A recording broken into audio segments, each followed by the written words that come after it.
మీ పేరు బ్రో? సందీప్. ఏం చేస్తుంటారు? Job software.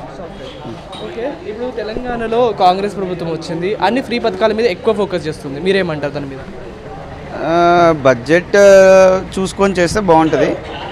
But yes, free పథకాలు అనేది మరీ జనాలను పని చేయకుండా అట్లా సోమరిపోతులను చేయకుండా ప్రాపర్గా కావాల్సిన ఒకటి ఇచ్చి బేసిక్ నీడ్స్ ఇస్తే బాగుంటుంది.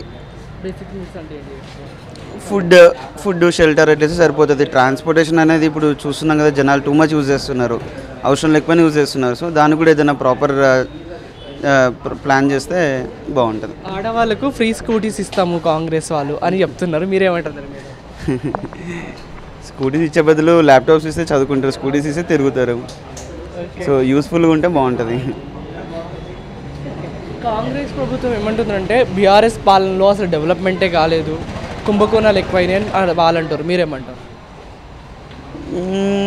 డెవలప్మెంట్ లేదు అని ఏం లేదు, అయ్యింది. అండ్ చాలా జాబ్స్ వచ్చాయి, ఐటీ పరంగా అయితే జాబ్స్ వచ్చాయి. గవర్నమెంట్వి రాలేదేమో నోటిఫికేషన్స్, బట్ ఐటీ పరంగా చూస్తే మంచిగానే కొత్త కొత్త కంపెనీస్ వచ్చాయి. అండ్ ఎస్ వచ్చాయి.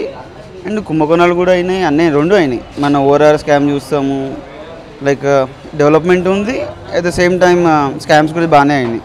మీ పేరు? రాము. మామూలు నార్మల్ ఊకనే ఉంటాయి, ఇంట్లోనే ఉంటాయి. ఇక్కడ శ్రీరామ్ నగర్. తెలంగాణ బీఆర్ఎస్ ప్రభుత్వం పోయి కాంగ్రెస్ ప్రభుత్వం వచ్చింది కదా, దానికి 6 పథకాలకు కొత్త రూల్స్ అండ్ రెగ్యులేషన్స్ పెట్టారు. కొంతమంది ఏమంటారు అంటే ఆ పథకాల వల్ల మాకు ప్రాబ్లం అవుతుంది, లైన్లో నిలబడడానికి మళ్ళీ అని అంటారు. పథకాల వల్ల ఎవరికి ప్రాబ్లం కాదు. కాంగ్రెస్ గవర్నమెంట్ చెప్పిందంటే చేస్తుంది ఖచ్చితంగా. ఆ బీఆర్ఎస్ ప్రభుత్వం లాగా దళిత బంధు అని 10 లక్షలకు ఎవరైతే మెయిన్ కార్యకర్తలు ఉన్నారో, లీడర్లు ఉన్నారో వాళ్ళకి ఇచ్చారు కదా, అది తప్పు విషయము. కాంగ్రెస్ ప్రభుత్వం అలా చేయదు, ప్రతి ఒక్కరిని కలుపుకొని అందరికీ సమానంగా చేస్తుంది. ఇది మాత్రం 100%. రేవంత్ రెడ్డి గారు మొన్న ఏమన్నారంటే శాసనసభలో కేసీఆర్ కన్నా ముందు కవిత గారిని జైలుకి పంపిస్తే ఖచ్చితంగా వాళ్ళు చేసిన కుమ్మక్కులు అన్నీ తెలుసు అని అన్నారు, మీరేమంటారు?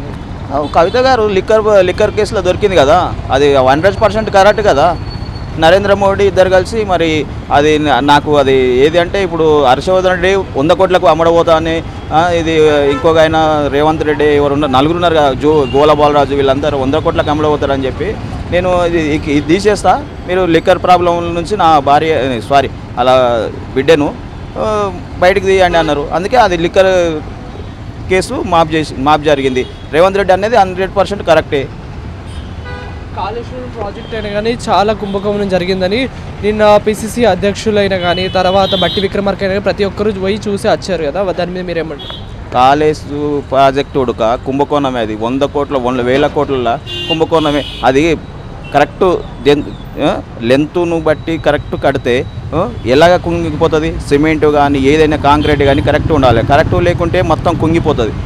అది తప్పు, అదుడుక వాళ్ళు చేసేది. ఆ బీఆర్ఎస్ ప్రభుత్వం చేసింది 100% కరెక్ట్ కాదు.